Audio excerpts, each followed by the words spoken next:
Now this is like news as of last night. This I imagine, and I'm living in New York right now.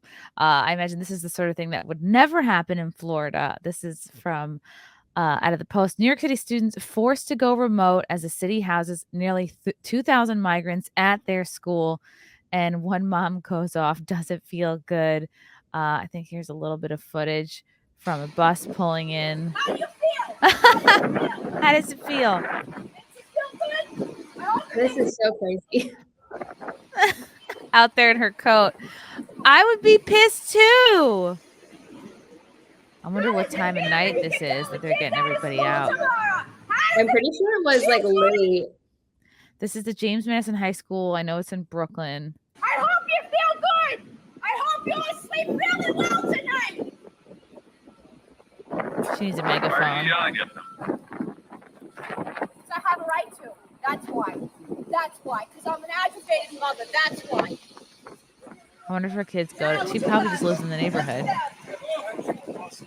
Yeah, I mean, can you imagine? It's obviously dark, so it has to be kind of late.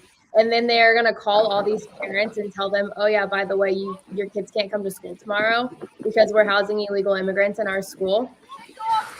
Like, what is and from what I've heard, this is kind of a low income school. You know, it's not in the wealthiest areas. So these parents, they probably had to go to work. So, and I know it's a high school, but what are you supposed to do with your children all day if you have to go to work and they're literally telling you in the middle of the night that, okay, your kids have to stay home tomorrow? I mean, the whole thing is, we in this country, we are now putting illegal immigrants before our children. And I'm a new mom. I have an 8-month-old son, and this really, really gets to me because I'm like, what kind of country is he going to grow up in where nobody is prioritizing the future, like our children, the future of this country? They're just bringing in a bunch of other people to basically say, oh, they're more important than us. Like, oh, they had such a hard life. There are people in the United States that had a hard life, that were born here, that are citizens, whose parents pay taxes, whose grandparents pay taxes, and we can't take care of them, but we're going to take care of, you know, hundreds of thousands, millions of illegal immigrants that don't belong here.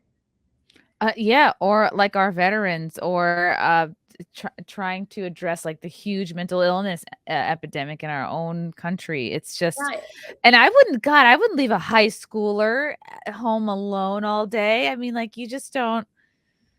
Yeah, I mean, and they're talking about the fentanyl crisis and, like you said, mental health issues, and like, okay, sorry, your kids just have to stay home again, even though they were locked out from COVID. And then now we're dealing with all of these other issues, like these poor children. Like, how do we expect our country to move forward? How do we expect people to go into getting jobs and being successful if they can't even have a normal high school career because they have to stop going to school so that illegal immigrants can be accommodated? It's actually like out of this world. When you read some of the headlines, you think we live in a circus. Like, yeah.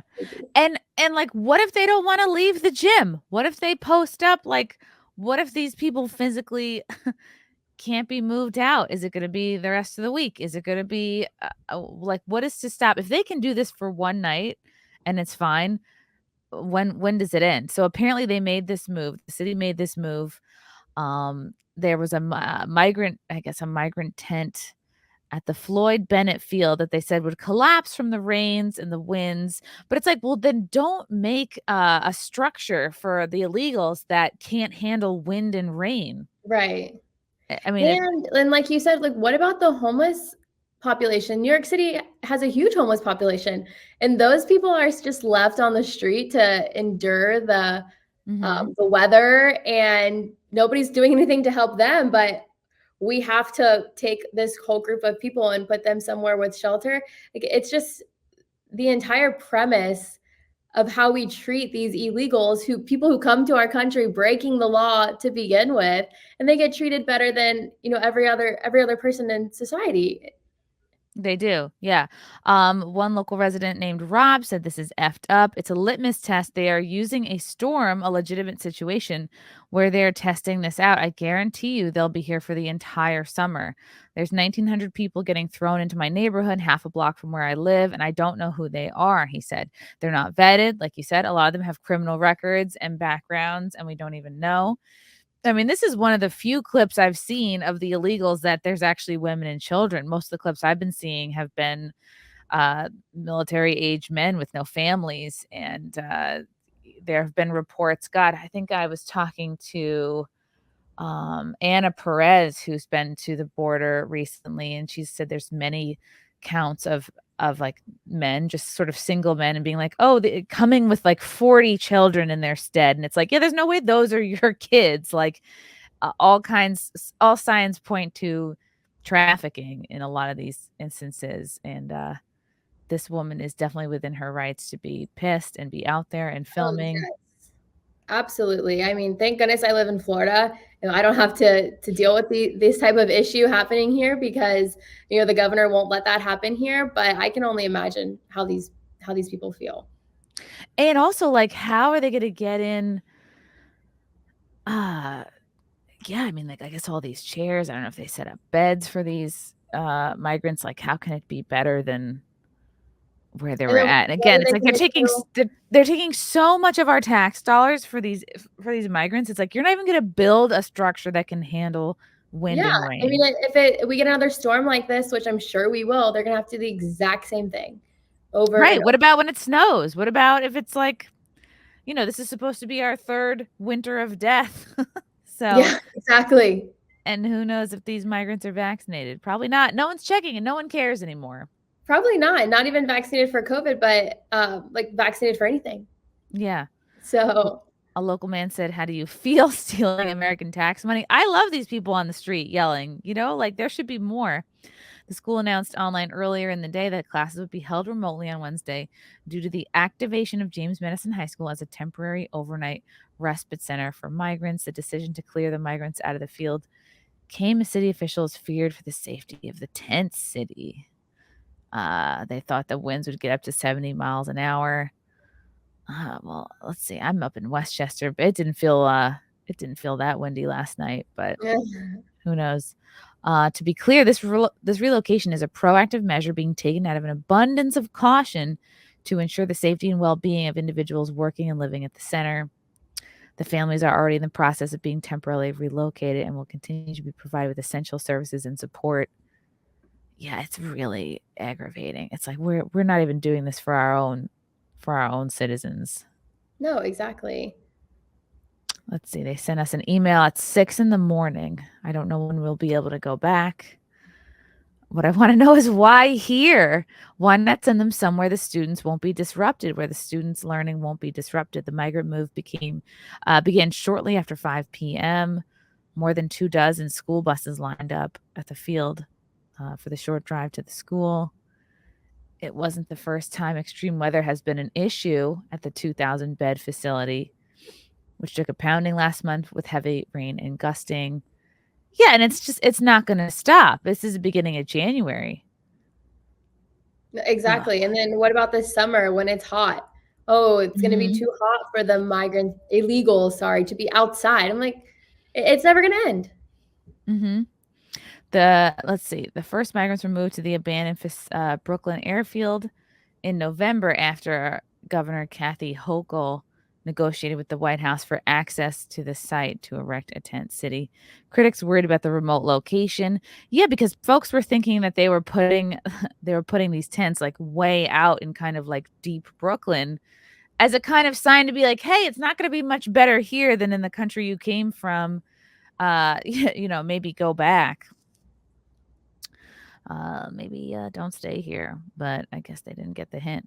Yep. None of them are getting the hint because they just keep coming. Let's see. I warned the administration that something like this would happen from day one, and they refused to listen. Councilwoman Joanne Ariola told the Post on Tuesday, Floyd Bennet Field is entirely unsuitable for a tent complex, and how we are wasting taxpayer dollars to evacuate nearly 2,000 people when they should have been placed somewhere like the Park Slope Armory. This did not take a fortune teller to predict. It's common sense. Nearly 70,000 migrants remain in the city's care from among the 162,000 who have arrived in the 5 boroughs from the U.S. border since the spring of 2022. The city also erected migrant tents at Randall's Island in Manhattan and the former Creedmoor Psychiatric Center in Queens, but said Tuesday those sites are less exposed and not considered vulnerable to extreme weather. Yikes. I think more migrants came in.